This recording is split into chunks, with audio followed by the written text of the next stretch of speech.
What got me to where I am today, what got me to be the person who is searching on a path and wondering where it's going to take me now?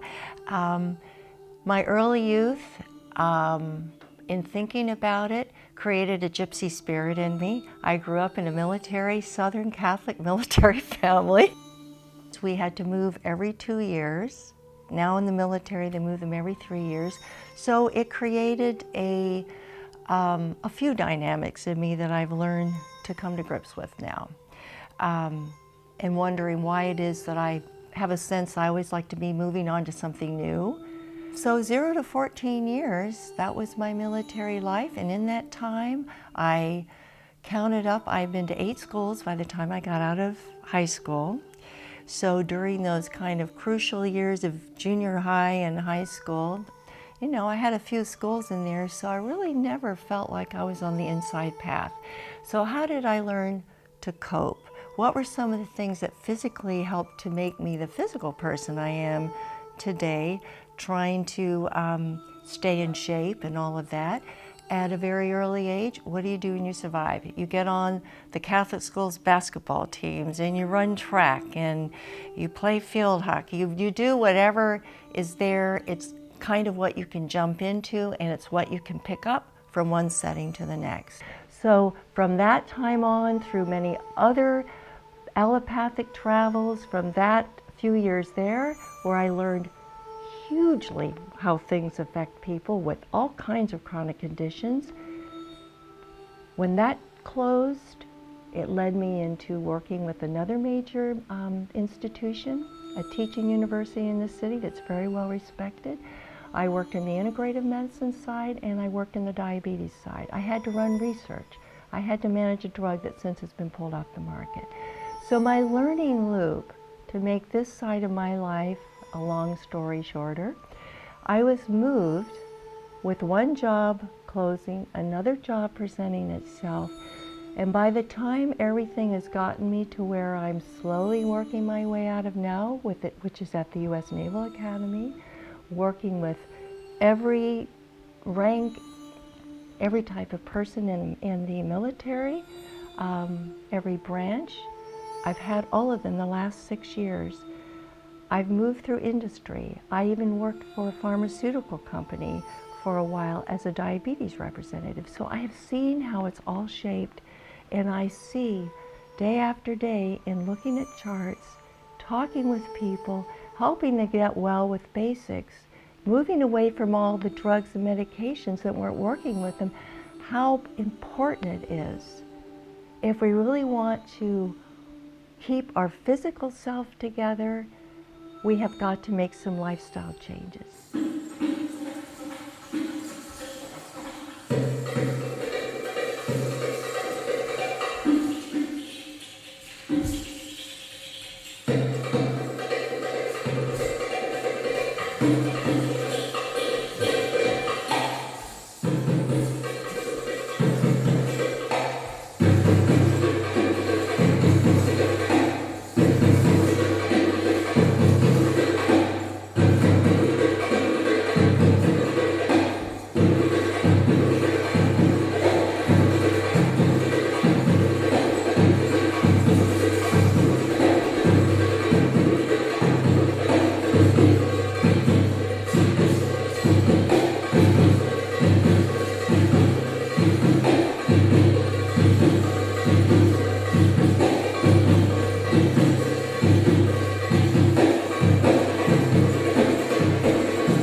touch with now are considered some of the brightest lights in medicine in the integrative world, big names, physicians who have made the leap.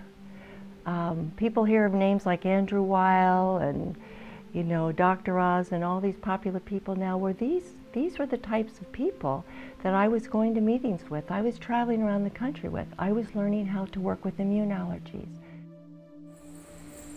Bring the energy up, let the Kundalini rise. Just keep it going. All right.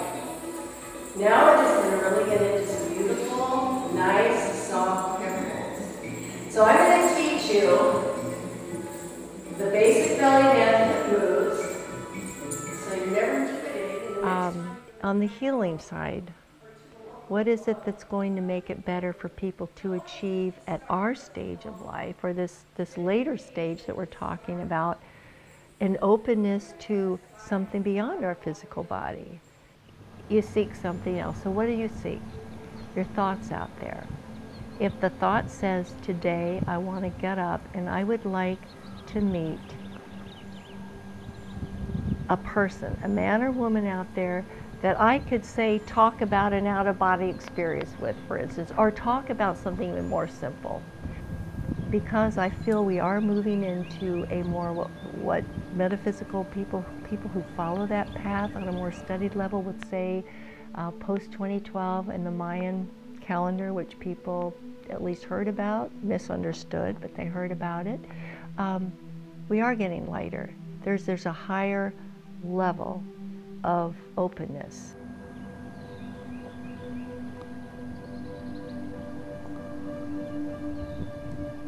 Or anything that we bring into trying to enrich our own selves with an intention to do something that can help others and be involved with others, we've automatically helped make a shift for ourselves to elevate. It's part of the healing because we're less stressed. And when we're less stressed, our body works better, we sleep better. When we sleep better, everything works better. To me, spirituality at this point, with all these wonderful connective things we have, is as it is below, so it is above. I've heard that many times. I used to hear it in the Bible part. Now I've heard it from people who are very, I consider, elevated just in the reality of what spirit is. I've seen enough of what might be considered the other world and spirit side without being frightened by it. Just, it's a part of who we are. I can feel it. More people can just feel it. It's energy connection. And that, to me, is what that type of thinking and that type of being openness, it's what's going to help other people open, because we now have classes you can go to, like Reiki and things that are channels, to let people open up to their own heart, to their own space, and not be dependent on anything. With most people who walk into a room and they say, ooh, we got bad vibes or good vibes, it's the same thing. You know, start trusting the gut. It's an expression, but you know, you can feel it. You can sense when there's not happiness. And if you yourself are a positive person and you're in a room with a lot of negative people, which can happen at the senior point of life, because people, it's so easy to talk about our aches and our pains and what's wrong with life. It's so much easier to talk about the negative. So for me, as I will just sort of put an end to all this right now and say that that's how I perceive it. That's pretty much how I've learned to move with it. It is my path to actually study and be part of those tools that can help others take that first step or second step.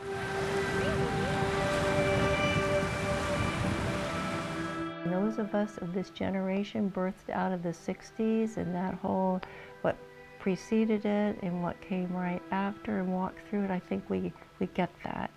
And we see things changing, and we are very much a part of this change, and we have a lot to contribute to this change.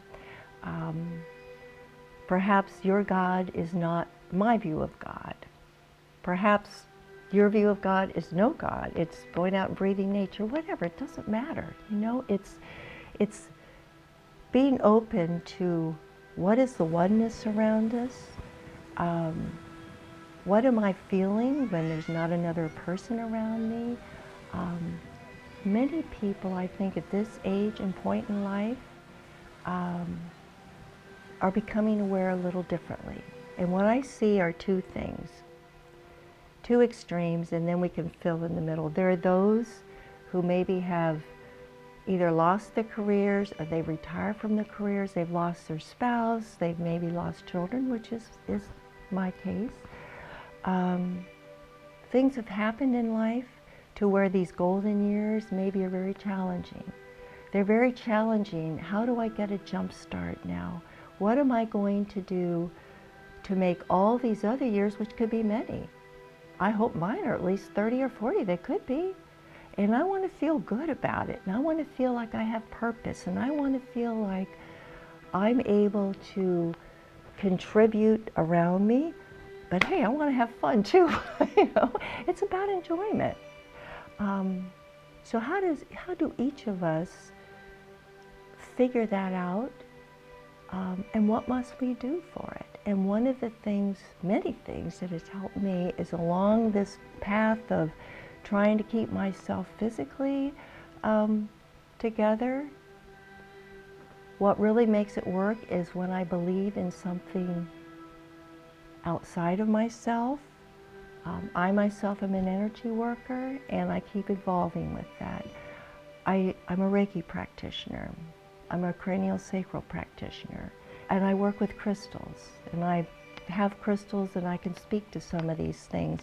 But I've worked with them, I've been attracted to them for so many years now that I found when I can introduce them to others, whether I'm just doing a short hands-on and put a crystal in somebody's hand and take the woo-woo out of it.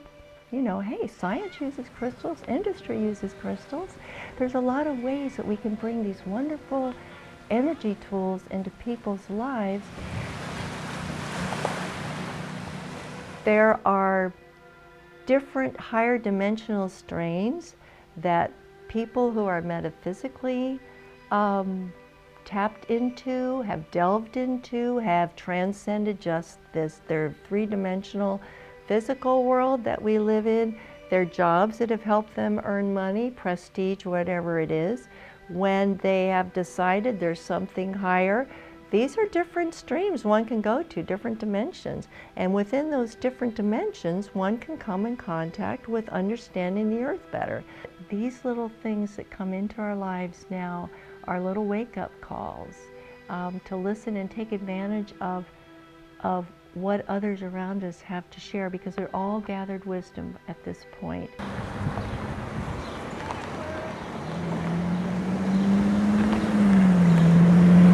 Everything I think we do at this point to keep ourselves, if this is our goal, in the game of life, in the stream of life, feeling good, being able to go on trips and enjoy trips, being able to eat foods one likes without feeling guilty about having a piece of chocolate or a glass of wine or the piece of steak if you're a steak lover.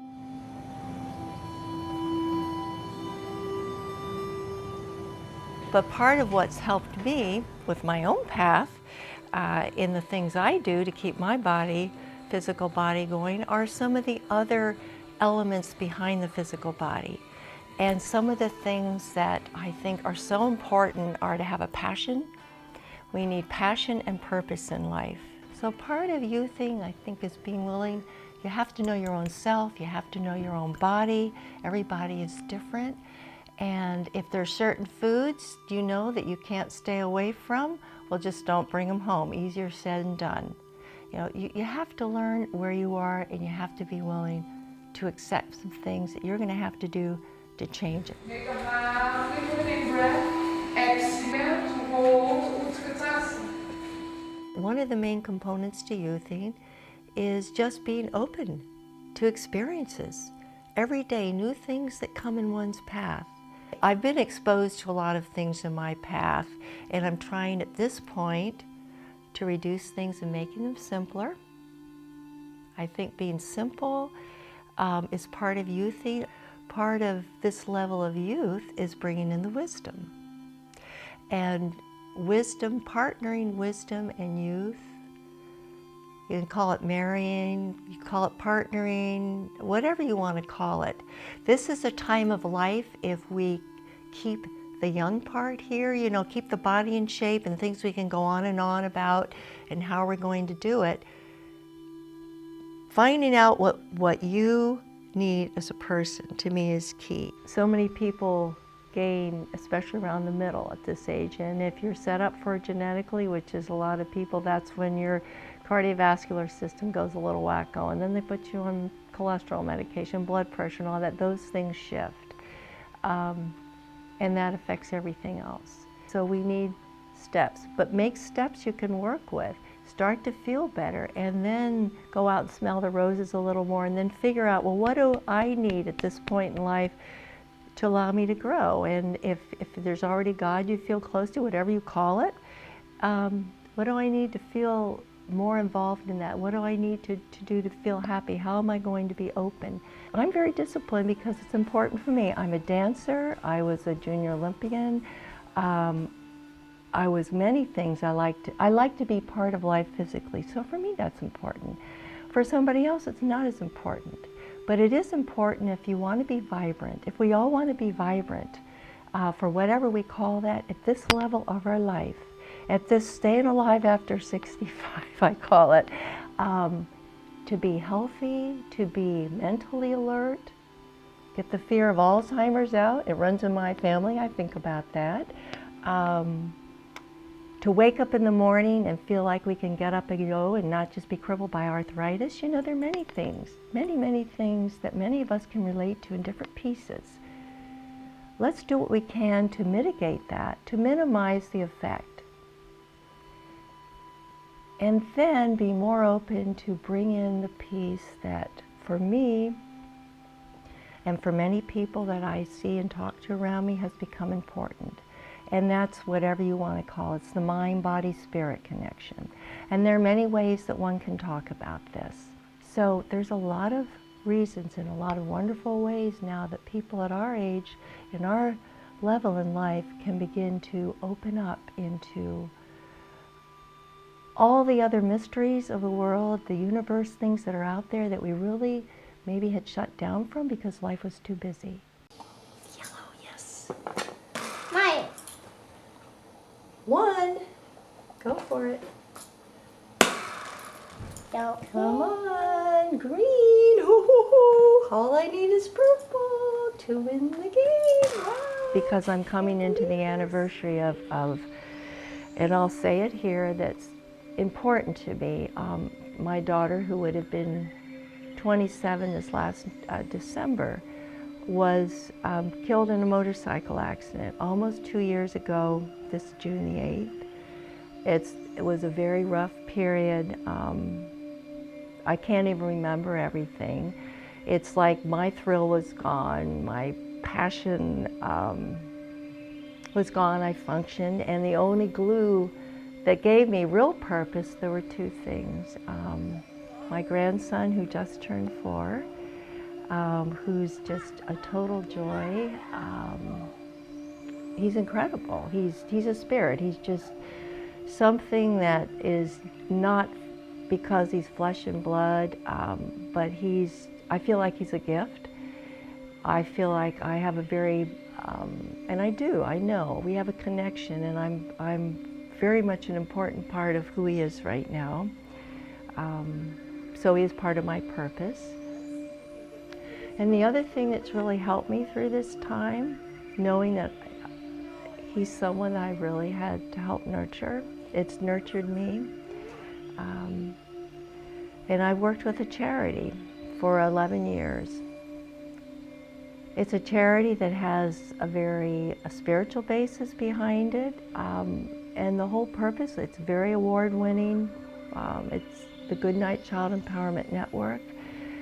It's won many national awards dedicated to teaching all kids how to stay safe from violence, crime, bully prevention, based on pragmatic ideals based on the 10 tricks that abductors use, perpetrators use, predators use to lure kids into unsafe situations.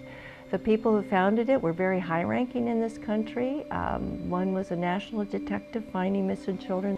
Another was a very high-ranking naval officer. Another was a presidential bodyguard, and somehow they came together and started this. I know my daughter's at peace. I have no doubt, and that's my spiritual side.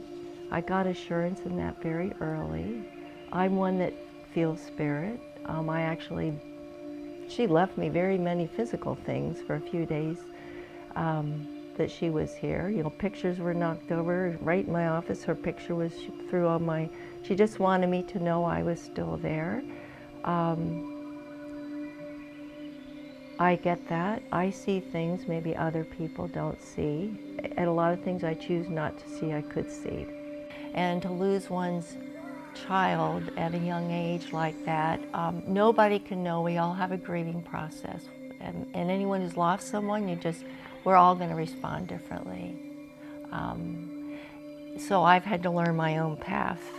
How much do I care to go forward? And do I want to just be a caretaker and just kind of accept, gee, I'm in my 60s now, and gee, do I really care about exercising or doing things I know that keep me a certain way? Do I care about dancing? No. Do I care about biking? No. I was ready to sell everything. I said, why do I need all this? I don't need all these beautiful belly dance clothes. I don't need bike. I'm scared to be on the road because she was killed in a motorcycle.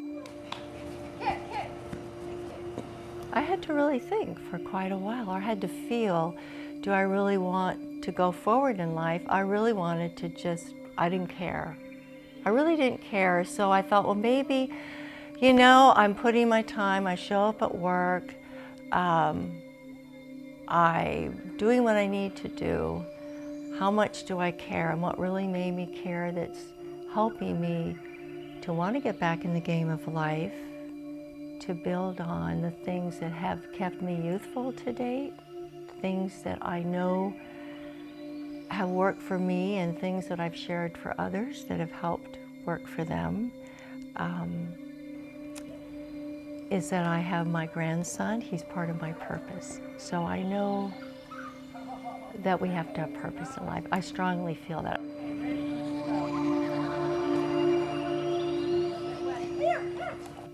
I love to belly dance, I love to ballroom, I love to do all that, and I'm wanting to do that again. I like to ice skate, I like to rollerblade. So what do I have to do to be able to do those things again, just and enjoy them?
My soul loves to dance, okay? I was born to dance. And really what I wanted to go to school for, but my parents went, no, not our daughter. But I just always loved physical movement. So anything physical worked for me. It kept me connected to the earth. It kept me grounded. And dance was something that that grace side of me, the feminine side that kind of really would like to prevail. So I signed up for a ballet class. I just opened the phone book. Turned out it was a Russian who had trained one of the Joffrey people, and Ivan Novikov. So I said, okay, this was in Seattle, I'm gonna go sign up. I'm gonna start taking ballet classes. I wanna be on the stage. I'm tired of being this very shy, nervous girl who just really had trouble standing up in front of people and all of that, even though I had tried to do it along the way, I'd overcompensate, but I was always nervous doing it. So let me try this. So I started with ballet and having a body type of more of a modern dancer. He sort of picked me up and said, well, you're like Isadora Duncan. I was also picked up by Donald McHale, who was one of the most famous Afro jazz dancers out of Chicago. And most of us in the dance would have heard of the Harlem, the Dance Theater of Harlem Dance Company. They still perform today. Well, I've danced with some of those. Judith Jamerson, who was their biggest star, she was part of it. So I've met, rubbed elbows, took master classes with all of these people. So my whole dance training was not growing up at the bar and all. It was being picked up with all these different dance forms, the Martha Graham people, the Donald McHale people, the famous names in the dance world. They all funneled through my life. I was in the right place at the right time, call it whatever. And so I just learned a little bit from everybody. So I wasn't shaped in any one piece. I was a well-rounded, shaped person. So the dance forms that I was performing with then, you know, the modern, the Afro jazz, and then this woman who was another piece, but she came in and formed a dance troupe called Awagio. We were the first multicultural dance group in the Northwest. We broke the color barriers. So we had every shade from dark skin to light skin, every size. There were about 6 of us in the troops. We even had, our male dancer was Chinese. So we totally broke the ice.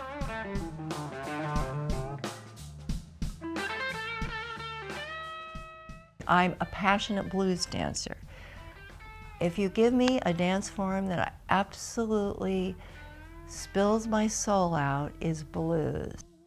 I have a dance spirit, and it is what really is my creative passion.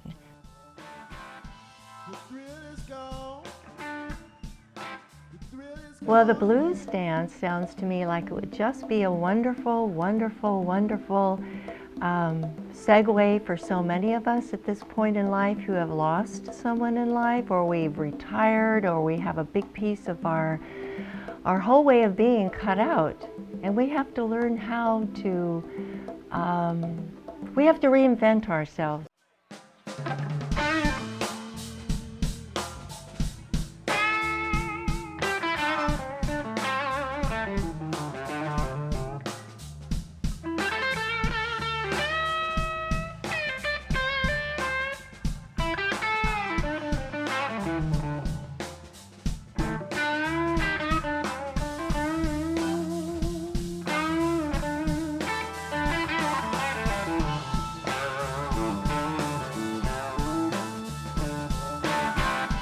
The thrill is gone. The thrill is gone away.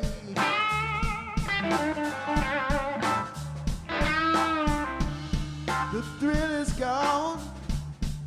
The thrill is gone away.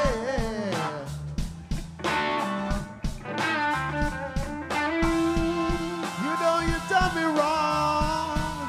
And so sorry I'll be.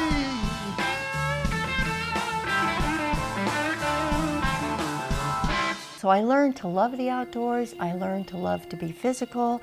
I didn't grow up with Cokes and things like that. So, you know, being healthy was kind of something that helped me move from one spot to another. I have been an athlete. They called them tomboys then. Now we say, no, we were athletes. But I did. I ran track. I was a high jumper. I had a lot of medals. I played on I played on basketball teams, and then I was a swimmer. I was actually a junior Olympic swimmer, 8th, 9th grade. I was on swim teams. I love the water. I was a self-taught high diver living in Hawaii. Every day I would just go. I never did lessons for most of the things I did. Skating, anything, I just did it.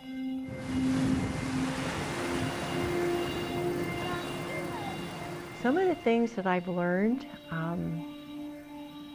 because I listened to others who were wise along the way, who taught me things, maybe tweaked my brain or pulled my coattails, as we say, to being open to other things, was first to remember, you might get what you ask for.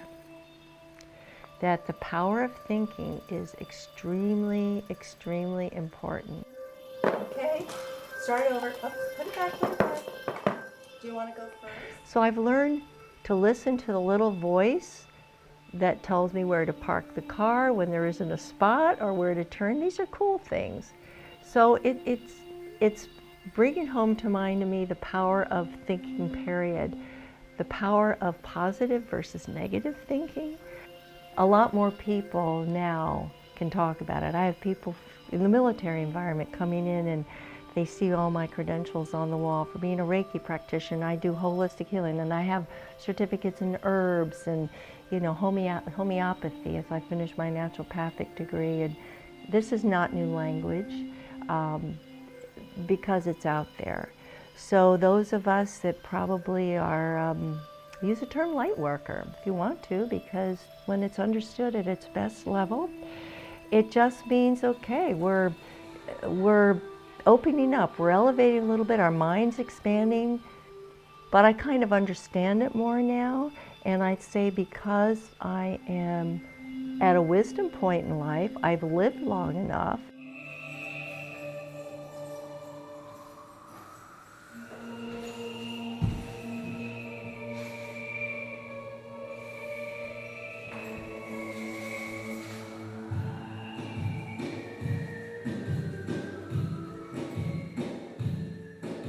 This is a time when we need to acknowledge more than just the scientific mind, okay?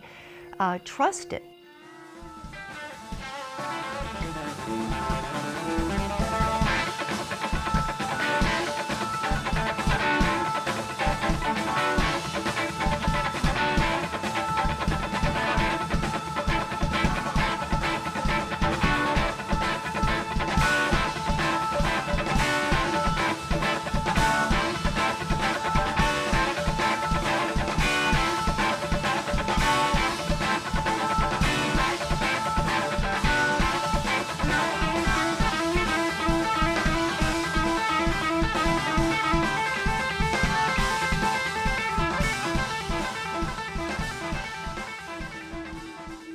I feel we are the wisest, potentially we can be the wisest people on earth now.